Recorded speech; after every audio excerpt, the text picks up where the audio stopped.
afternoon and a very warm welcome to all of you. Let us hope that this is a precursor for bigger things to come. A few words on the topic and then over to our poets. For decades, the world of poetry has been simultaneously lamenting the supposed decline of its impact on society and having an internal discussion about whether poetry still has any relevance in the modern world. The general feeling appears to be that poetry no longer plays a part of our busy 21st century lives, that the subjects which poetry attempts to address and the language which it uses to do so are obsolete and archaic. Poetry is relevant, they say, because great poems transcend time and space. They have the ability to evoke universal feelings which we can all identify with, regardless of the epoch in which we read them. So that is just introducing a few talking points, and now over to our poets. We shall shortly examine if poetry supplies us with ideas which we can use in our lives and work. Is poetry so very unpopular these days that we have to raise the question of its relevance? I don't think poetry is very unpopular these days. A lot of poetry is being written and published. All these details, it appears that society, whether it is the bigger society of the world or the smaller society here, just cannot do without poetry. I have been writing poetry for the last even more than 50 years, half a century. And honestly, I have never been very conscious of readers while writing a poem. While writing a poem, I did not allow any intruder to get in between my poem and myself. When you read the first 2 lines or 3 lines of a poem, you really do not know what will follow. But if you read a couple of paragraphs from a prose narrative, you can make guesses about the future, what is coming in future. Therefore, the necessary conclusion is the poem doesn't sponsor a sense of the world outside, what we call the real world. It sponsors rather a sense of itself. In poetry, language draws attention to itself and not to a reality which exists outside the poem. A poem is necessarily a moral statement, and to that extent, the writing of a poem is a social activity.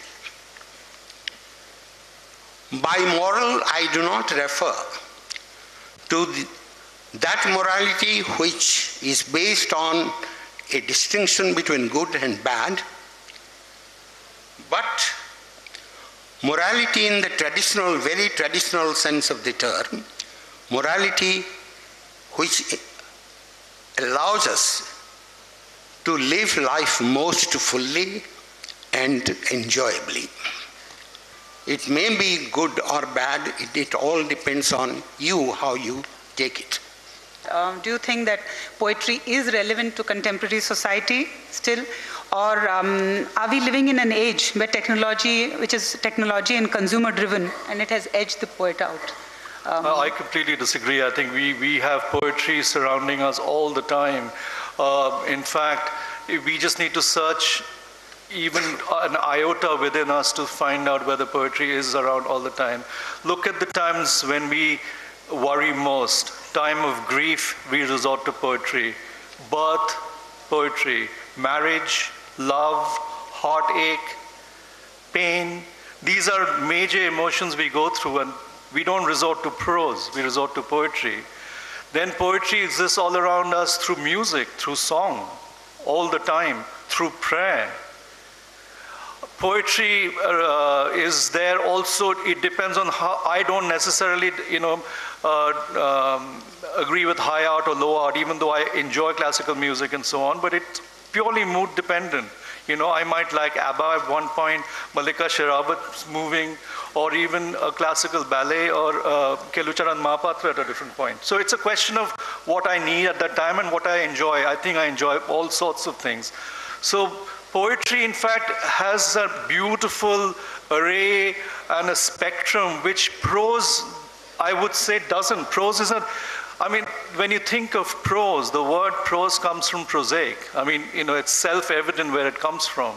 It's an easier option, which is why most academics resort to writing about prose, because it's an easy thing to do. We are taught poetry very poorly. However, if we just think about how poetry gets into us, a lot of my interest in poetry came because I could hear my mother and my grandfather chanting prayers. To me, it was beautiful. I didn't understand it at all. So poetry is all around us, even in the world of advertising, the jingles. It's poetry. It's a different kind of poetry, but it's poetry. So in fact, poetry populates us all around rather than prose. Contemporary English poetry written by Indians today is as good, if not superior, to fiction. Then why is there a decline in publication and readership? Why is more poetry not being published, more not being read? It's quite the opposite, actually. I think poetry does sell. And poetry, we are, you know, going into a black hole, because that's not why poets write. It's a question of giving it a chance. I think we have such a cloaked idea of poetry doesn't sell. You go to any poetry festival, huge spaces, it sells in a very different kind of way. So, you know, it's not a question of economics. I think we need to remap and redefine the whole aspect of commerce. So we cannot, you know, bring poetry and commerce together. That's the point, both of you. Of course we can. So poetry is alive and kicking, and poetry sells. So Professor Mishra, would you say that it is possible for a professional poet, to survive or make a living on poetry alone? Not in Odisha at least. Elsewhere it may be possible, but because although I have been writing for half a century, I haven't received much money. Whether people make a living of poetry, I think I know of at least 10 poets in India who make a living through poetry. I'm not saying every poem earns us money, but because we are poets, we are invited, we are given fees to read, we do creative writing workshops, we teach poetry courses. All that wouldn't have happened if we weren't a poet to start with. So it's not the one line gets you the money. And in the professional world of poetry, it's the whole arc is very different. If a poem is, say, broadcast on the radio, if it's on prime time, you get a different rate per line. If it's on the midnight shift, you get a different rate. So I don't know, there is a world where, you know, it is equally in sync with time, where poets get paid for their readings and so on. But if we start apologizing to ourselves that, oh God, we are writing poetry, so, you know, we don't need money, it's a kind of a self-defeating. Now, there are people in India now, certainly in my generation, there are people in India, we have agents. Different poets have different rates. I mean, there are 5-star poets such as Seamus Heaney, Joseph Brodsky. They command a 5-figure dollar sum for half an hour of reading. I mean, it may be astonishing to you, but they do.